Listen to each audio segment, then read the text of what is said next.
Hello everyone. इस video में हम लोग बात करने वाले हैं हायर परचेस सिस्टम और इंस्टॉलमेंट पेमेंट सिस्टम। और मैंने प्रीवियस वीडियो में हायर परचेस सिस्टम और इंस्टॉलमेंट पेमेंट सिस्टम में कुछ पॉइंट को डिस्कस किया था इसके डिफरेंस को से रिलेटेड। तो आप लोग पहले उस वीडियो को देख लीजिए, फिर इस वीडियो को देखिएगा तो आपको ज़्यादा समझ में आएगा।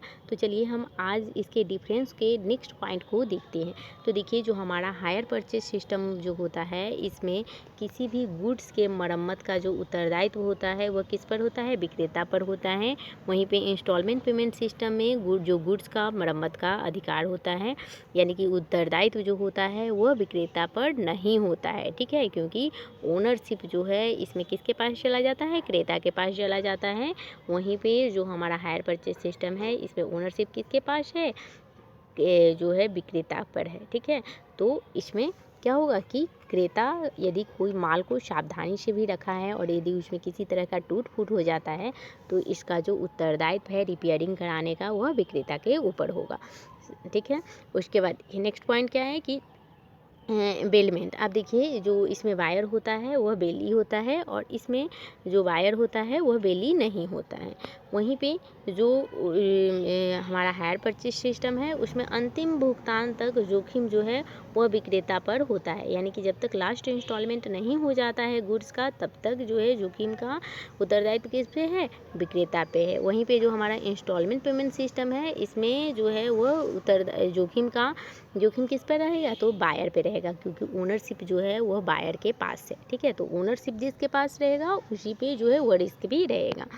वहीं पे देखिए, जो हमारा हायर परचेस सिस्टम होता है इसमें क्रेता के पुस्तकों में जो है वह एसेट्स एक्रूअल मेथड और जो है ऋण उधार विधि, यानी कि जो हमारा एक्रूअल एसेट्स मेथड है इसी को हम लोग कहते हैं ऋण उधार क्रय विधि में से किसी एक विधि के अनुसार जो है वह लेखे किए जा सकते हैं।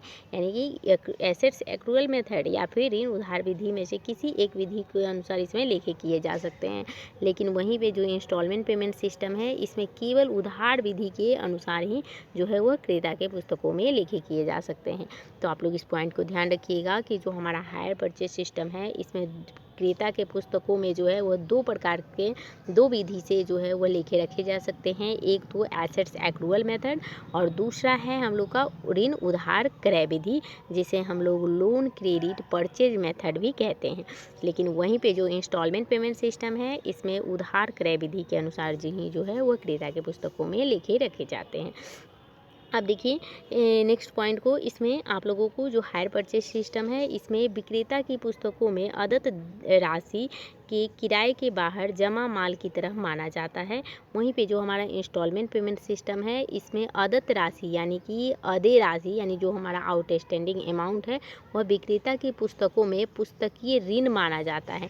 यानी कि यह सेलर के बुक में इंस्टॉलमेंट पेमेंट सिस्टम में क्या होता है कि जो आउटस्टैंडिंग अमाउंट है वह विक्रेता की पुस्तकों में क्या माना जाता है? ऋण की तरह माना जाता है। वहीं पे जो हायर परचेस सिस्टम है उसमें विक्रेता की पुस्तकों में जो आउटस्टैंडिंग एक्सपेंस है वह जो है वह किराए पर बाहर जमा माल की तरह माना जाता है। वहीं पे जो हमारा हायर परचेस सिस्टम है इसमें जो हमारा बैड डेट्स होता है उसके लिए प्रावधान करने की आवश्यकता नहीं होती है, क्योंकि विक्रेता को माल वापस लेने का अधिकार होता है। ठीक है, यानी जो हमारा हायर परचेस सिस्टम है उसमें किसी भी तरह के बैड डेट्स के लिए प्रावधान नहीं किया जाता है। लेकिन वहीं पे इंस्टॉलमेंट पेमेंट सिस्टम में क्या होता है कि बैड डेट्स के लिए जो है वह प्रावधान की आवश्यकता होती है। अब देखिए, जो हमारा हायर परचेस सिस्टम है इसमें किसी भी तरह का जो है वह इंटरेस्ट सस्पेंस अकाउंट, जिसको हम लोग ब्याज उंचत खाता कहते हैं, नहीं बनाया जाता है। तो आप लोग ध्यान रखिएगा कि हायर परचेस सिस्टम में जो है हायर परचेस सिस्टम में इंटरेस्ट सस्पेंस अकाउंट नहीं बनाया जाता है। ठीक है, इंटरेस्ट सस्पेंस अकाउंट को नहीं बनाया जाता है। वहीं पे इंस्टॉलमेंट पेमेंट सिस्टम में जो है वह इंटरेस्ट जो है वह सस्पेंस अकाउंट बनाया जाता है।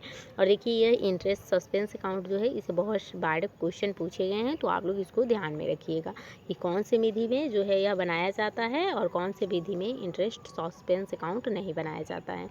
अब देखिए, जो हमारा हायर परचेज सिस्टम है, इसमें संपत्ति पक्ष की ओर संपत्ति में से घटाकर दिखाई जाती है, ठीक है। और वहीं पे जो हमारा इंस्टॉलमेंट पेमेंट है, इसमें विक्रेता को देय राशि दायित्व पक्ष की ओर जो होता है वह ब्याज यानी कि इंटरेस्ट सस्पेंस खाते के बाकी घटाकर प्रकट की जाती है, ठीक है। तो आप लोग इस पॉइंट को भी ध्यान रखिएगा कि जो हमारा हायर परचेज सिस्टम है, इसमें एसेट साइड की ओर है वह संपत्ति में से घटाकर दिखाया जाता है, ठीक है। यानी कि विक्रेता को जो भी राशि होता है उसको, वहीं पे जो हमारा इंस्टॉलमेंट पेमेंट सिस्टम है, इसमें विक्रेता की देय राशि को क्या होता है कि दायित्व पक्ष की ओर ब्याज में से यानी कि इंटरेस्ट सस्पेंस अकाउंट में से जो है वह घटाकर दिखाई जाती है। अब देखिए जो हमारा हायर परचेज सिस्टम है, इसमें क्रेता की पुस्तकों में संपत्ति की ओर संपत्ति में से ह्रास घटाकर आने वाली राशि में से विक्रेता को देय राशि घटाई जाती है।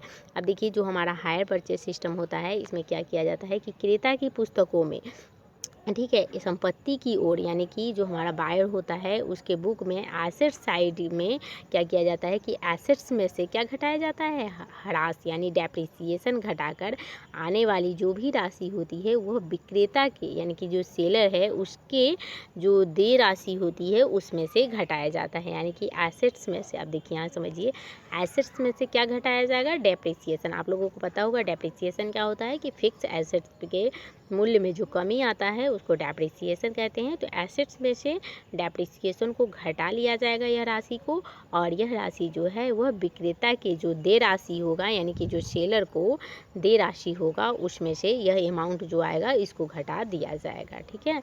वहीं पे इंस्टॉलमेंट पेमेंट सिस्टम में क्या होता है कि क्रेता की पुस्तकों में क्रय की गई यानी कि जो बायर है उसके बुक्स में क्रय की गई संपत्ति को चिट्ठे के संपत्ति पक्ष की ओर से जो है वह ह्रास जो है यानी डेप्रिसिएशन जो है वो घटाकर दिखा सिस्टम है। उसमें ब्याज का खाता देखिए कैसे बनता है।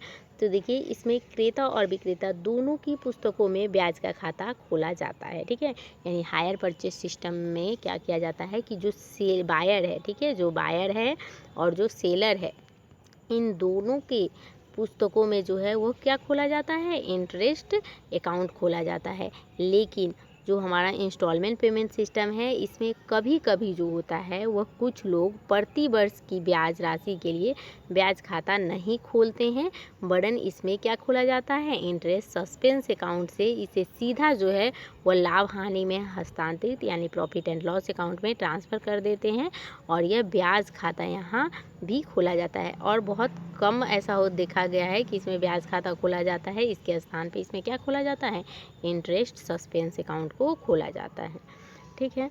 तो आज के वीडियो में हम लोगों ने इसके जितने भी डिफरेंस थे उसको देख लिए हैं, ठीक है। अब हम नेक्स्ट वीडियो में आप लोगों के साथ डिस्कस करेंगे कि किस्त भुगतान प्रणाली के अंतर्गत किस तरह से जो है वह लेखा किया जाता है, ठीक है। तो इन सारी बातों को डिस्कस करेंगे, तो आप हमारे साथ बने रहिए। और हाँ, आप लोग खुद से भी आप लोगों का जो भी इम्पोर्टेंट चैप्टर है उसको आप लोग पढ़िए, वहाँ से आप लोगों के एग्जामिनेशन में क्वेश्चन देखने को मिलेंगे।